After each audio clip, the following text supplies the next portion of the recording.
Stop it. Gamefront. Update. Gamefront. Update. Seriously, I don't like the sensation of having something pop next to me. Well, don't worry. These are made just for you. I actually have a friend who is terrified of balloons. Let me just ask you if you know the definition of terrified. Have you ever been terrified before? Not me. This person, yes, by balloons. Terrified, I would say, has to be like to the point where you can't move or function. That's it. Ah! That is exactly it. How does he It's walk? a female. How does this person walk through a grocery store when they have a section of balloons? It's more like when someone is putting a balloon in their face because she's scared it's gonna pop in her face. I'll freak her out. I'll give her scared, but terrified, I refuse to give somebody terrified. Paralyzing fear. Paralyzing fear Yes. of balloons. Yes. Has she seen the horror movie The Red Balloon? I don't know. Have you seen it? No.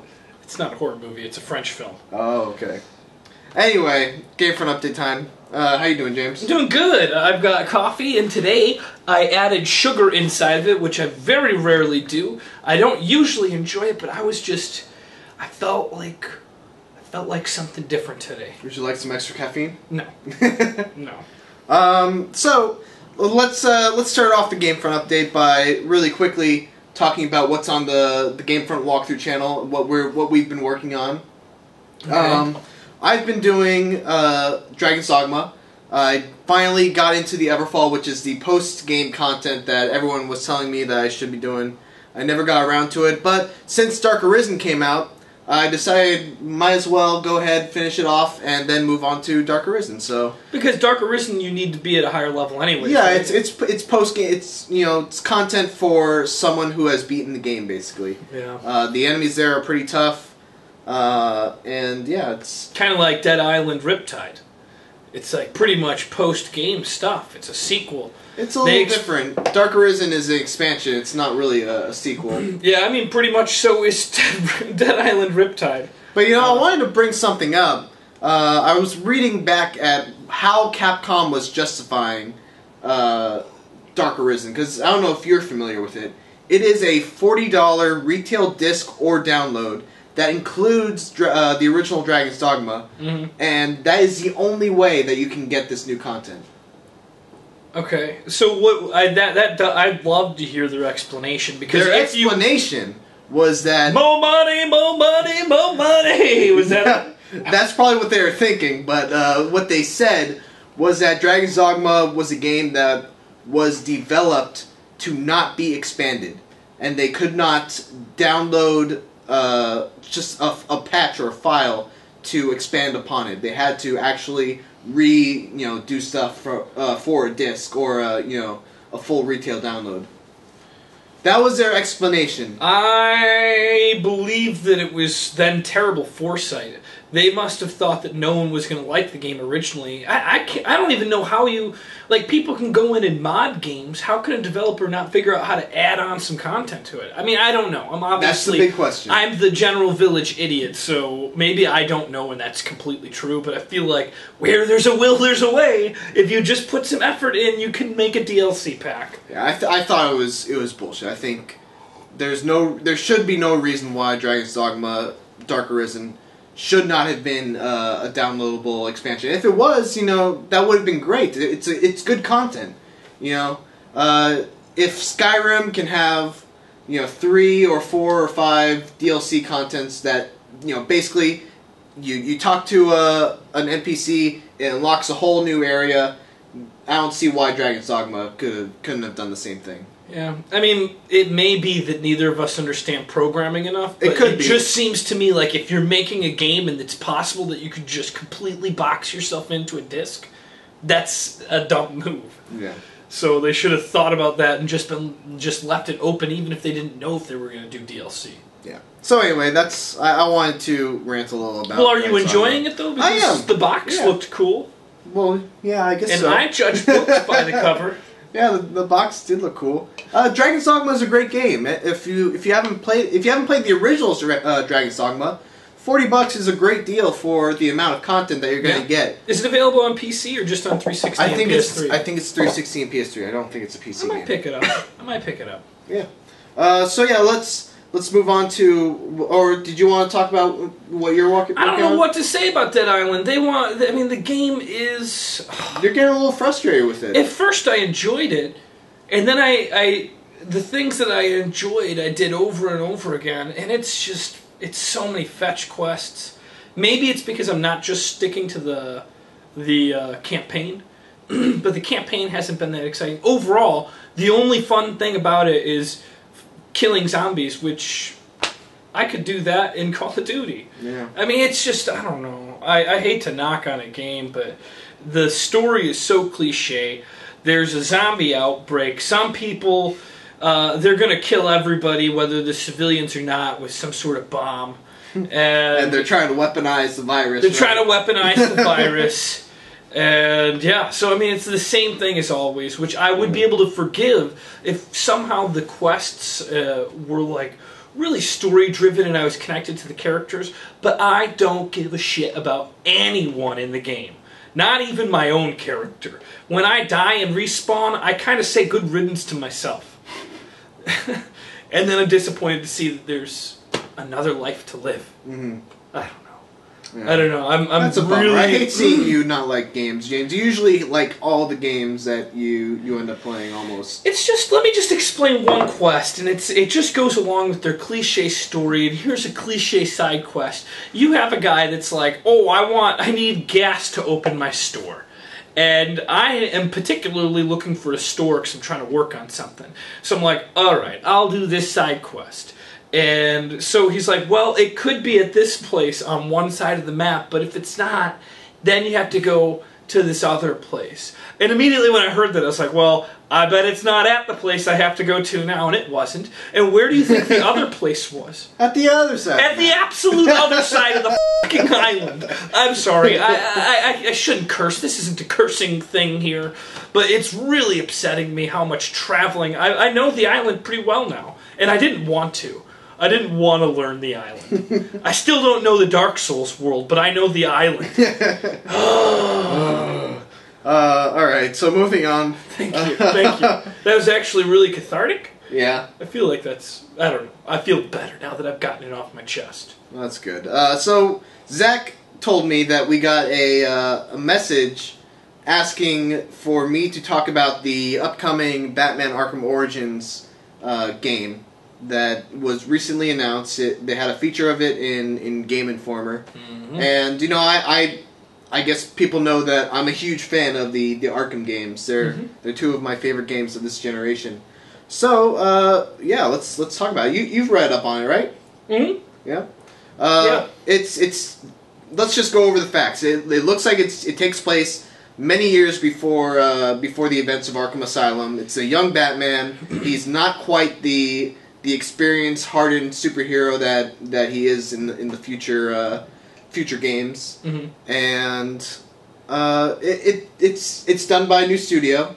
It's not done by Rocksteady. Yeah, but what I thought was interesting is this studio, instead of just jumping on this new franchise, worked on the Wii U version, so they really got familiarized with what was already working well. Mm-hmm. And I think that's a good sign that they're going to be able to take this at least in the same trajectory. Will it get better? Because you thought Arkham City was better than Arkham Asylum, right? Yeah. And if it would keep these going like that, it could be Game of the Year next year. Yeah, from what I've read, it seems to be taking a lot of what made Arkham City so good. It's taking the open world aspect of it. It's going to be Gotham City. Except now you have a fast travel system, which is fast pretty cool. travel system. I didn't play through either of those games. I didn't play Arkham City at all because I wanted to beat Arkham Asylum first, which I never did. Procrastination. But I liked it. The problem that I had with... it wasn't a problem at all. What I read about the new game is that there's a lot of detective skills in it. Yeah. And I don't remember detective skills playing a part in Arkham Asylum. No, not so much in Arkham Asylum. Basically, the detective thing was you use your detective mode to find like a scent on the ground, and then you'd use that to point you to your next location. It was more like a waypoint. It was like your thing in Dead Space where it's like you could see the tracker, but that was what it was for Batman. Basically, what it was instead of having a arrow point you in the direction you wanted to go and take you out of the immersion of the game. They found a way to make it so that it was embedded into the game. Yeah. So I mean, it was clever. It wasn't really detective mode, and then they kind of expanded on it in Arkham City. By they had a moment where you went to a tower and there was a sniper shot, and basically used it to find the trajectory of the bullet and where the shot came from. Well, that's cool. Yeah, but again, it was basically a way to point you in the direction of where you needed to go. But from what I was reading, and maybe I'm interpreting it wrong, it seems like detective work is going to play a bigger role, which interests me a lot. Yeah, it seems like they're going to take that what basically it was a little incremental step from Arkham Asylum to Arkham City, and now they're taking it another couple steps up in terms of the detective work that you're going to have to do, which I'm looking forward to. I love that kind of stuff. It would be really cool to take some of, because I loved some aspects of LA Noire. I thought the game was great, but if that game had the skin of Batman over it, would have been amazing. That would be pretty cool. So I'm hoping the detective skills play a bigger role in it, and I'm not sure if this is true, but it seemed like the story was going to be very reminiscent of Batman Year 1, and then I saw something else, like it was a reference link saying Year 2, which I'm not familiar with, but I read Batman Year 1. And that's a really great story. Yeah. I mean, you really connect with Batman in those stories because he is starting out and he isn't the expert, which is why I like Batman as a hero anyway. I'm sure everybody has said this, but he is a very vulnerable hero with a lot to risk. Not money, maybe, but a lot to risk safety-wise. Mm-hmm. And I like to see that, where somebody is taking risks that they don't know if it's going to work or not, because the later years of Batman, maybe he is still taking risks, absolutely. He's not Superman, but he has had so many successes that he must assume that now he's going to win with his risks. Yeah. And then the other big news that came out recently was that they said that the game's going to have multiplayer. I don't know if you read that. I did not read that. Yeah. That's another thing, I'm always skeptical when it comes to multiplayer modes being added into single-player games. Can you assume it's going to be a Robin character or no? No, well, no, there can't be really because it's not. Anything. Yeah, and in fact, it can't be. There's no Robin in Year 1. Well, we don't know it's Year 1. We know it's early on, but we don't know when. Yeah. Maybe I'm wrong. I'm not an expert on Batman. I just feel like I know a lot. I mean, I can only think of a couple of times, maybe 2 times, when multiplayer mode added into a single-player game turned out to be really cool. Mm-hmm. What were they? First was Splinter Cell, Pandora Tomorrow. I thought that had an amazing multiplayer mode that was so well thought out, so unlike anything else, and it still felt like Splinter Cell. I never played that. It was really good. The other one would be Assassin's Creed. I never played multiplayer Assassin's Creed. Yeah, it was pretty good. Again, it was unique. It felt like Assassin's Creed. And it was pretty good. It wasn't something that I personally, really dove into, but I could see other people really getting into it. What do you think was the worst add-on of multiplayer to a single-player game? The worst? I've got one that maybe you're going to disagree with me on, but it's not always single-player. Mario Brothers. There's the trade-off of. Single As in New Super Mario Brothers? I'm talking about Mario Galaxy, I believe, where I thought it was multiplayer. I finally talked my girlfriend into playing this game, and I'm like, yeah, we're going to get some multiplayer action going, which shows I'm a nerd when I'm like, there you go, I'm going to have fun. You point at the screen to get me the little star bit. Oh my god, what a terrible multiplayer that is. Yeah, that was pretty bad. But, at the same time, though, that's not the developers spending a lot of time investing in. I hope no one got paid for that idea. I hope, in fact, somebody did that for free or got fired after doing it off the clock. I can't think of a really, really bad one. I would say BioShock 2 wasn't great. There's multiplayer in BioShock 2? BioShock 2 has multiplayer. That's funny. Yeah. And the big debate is whether adding these multiplayer modes takes away from the single player. And I'm not so sure it does. BioShock 2, I thought, still had a pretty good single player mode. I don't think the reason why BioShock 2 wasn't as good as BioShock 1 was because they took the time to work on multiplayer mode instead of put that effort into single player. I think it was just the team at 2K Marin wasn't as talented as the team at Irrational Games. And no offense, again, Bioshock 2 was a pretty good game. It just had a hard thing to compete against. Yeah. So yeah, I think that's pretty much it. Speaking of a multiplayer game that you are looking very forward to, let's just bring up Divekick really quick. Divekick! Oh god, I'm so looking forward to Divekick. I don't even know when it's coming out. If it's at E3, buddy, me and you are going to throw down in a gauntlet. I am not impressed with the game. I heard them talking about it, and I thought to myself, wow, that doesn't sound like the greatest idea for a game, but I'm not going to judge it yet. And then especially because they're from Chicago. I didn't know that until today, and Zach was like, oh, it's being developed in Chicago. I was like, I was wrong about everything. I check this out. It's probably a great game. It looks terrible. You know why it's called Divekick, people? It's all you do. All you have is a dive kick. That's why it's so great. What do you Because it is it's a fighting game genre boiled down to its very, very core essence. Divekick is the core essence of a fighting game? No. The core essence of a fighting game is spacing, timing, and skill. That is the core essence of the rest of it, combos and all that stuff.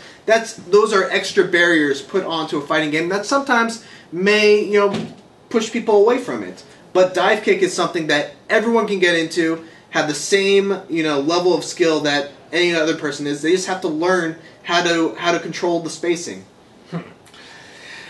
Two things. First of all, one of the videos that I watched, and it may be incorrect, maybe there was a glitch on it, but it said DLC. Did you see what I'm talking about? DLC gem. You know the gems that are in it? Yeah. Now, the gems do different things, like 20% faster, blah, blah, blah. There was an $8.99 DLC gem that was like 20% extra speed, 30% extra damage, which doesn't make sense to me. It's probably a joke. There's there's a lot of jokes in that game. Okay, well, that if it's a joke, then bravo to the joke. Because in my mind, I was like, who's going to pay for extra damage when it's one-hit kill? And I actually... It didn't immediately occur to you that might be a joke? No, I had written and sent a complaint letter to their company. I was like, I'm not paying for DLC, maybe for speed, but it better be cheaper because the... Never mind. Yeah. But I'm less upset about the DLC now that I've said it out loud because it doesn't make sense. And secondly, the second thing of the two was... Maybe I don't understand the core essence of fighting games, but maybe somebody could help me learn the core values of fighting games. I could help you learn the core values of a fighting game. Could you? Yes. I heard rumors that you might. I definitely could. Are we allowed to bring that up, or is there an embargo on our... No, let's bring it up. Bring it up. It was a suggestion from a YouTuber. I don't know it. You okay, do. Well, someone suggested that they watched my Injustice character guides, which I watch, and they're awesome. Thank you. And so are the Mortal Kombat ones. Probably the most of the Gamefront stuff. Those are the things that I watched the most of when I was playing Mortal Kombat a lot. And I haven't gotten a chance to get into Injustice, but I watched Superman's, and I plan on any character I want to become an expert at using your... You're not going to become an expert at the character if you watch my guides, but you will be able to be on the path to becoming an expert. They will... I don't know if you know what my level of expert, where I put expert on the scale of things. I think I could become an expert with those videos. Yeah. So, anyway, someone basically said they like the guides, but some of the terminology that I use in the videos kind of goes over their head. Like what a crossover is, what mix-ups are, what a cancel is, etc., etc. So we came up with the idea that we would make like kind of a fighting game 101 video where I would basically teach you what those concepts are. So, it sounds fun. Actually, that sounds really useful because I get my ass kicked online, like constantly.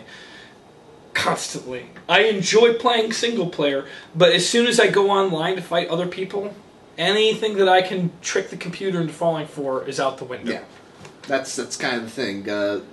People aren't as predictable as computers, unfortunately. It's true. It's true. Anyway, so yeah, look forward to that video. That's going to come whenever we decide to buckle down and work on it. Mm-hmm. And yeah, anything else? this is kind of just a tooting my own horn. It's not really my own horn, first of all. I've been popping your collar. Popping the collar. I've done this a couple times this video, and really it's just trying to get my BO out over to IU. It's right here. I've won the cage match 6 weeks in a row with Charles, winning... Westside Comedy Theater. Westside Comedy Theater. 3rd Street Promenade, Santa Monica, California. So we got booked for an extra show last night, just a Wednesday night show, and who was in the audience but TJ... Don't do this, James. Don't forget his name. Yeah. Yes. I was thinking Smith sounded too... Generic? Generic. I'm sorry, TJ. I don't know if he's going to see this, but he's a super nice guy. Who's TJ Smith? He was from the Game Station originally, because he was there because Lloyd was... I also did a show with Lloyd last night, and he was there in the audience. Nonetheless, he said that he would like to do some collaborations, and... I think it's his girlfriend, I'm not sure, spreading some rumors, but with him was the live-action character that plays Angel in Borderlands.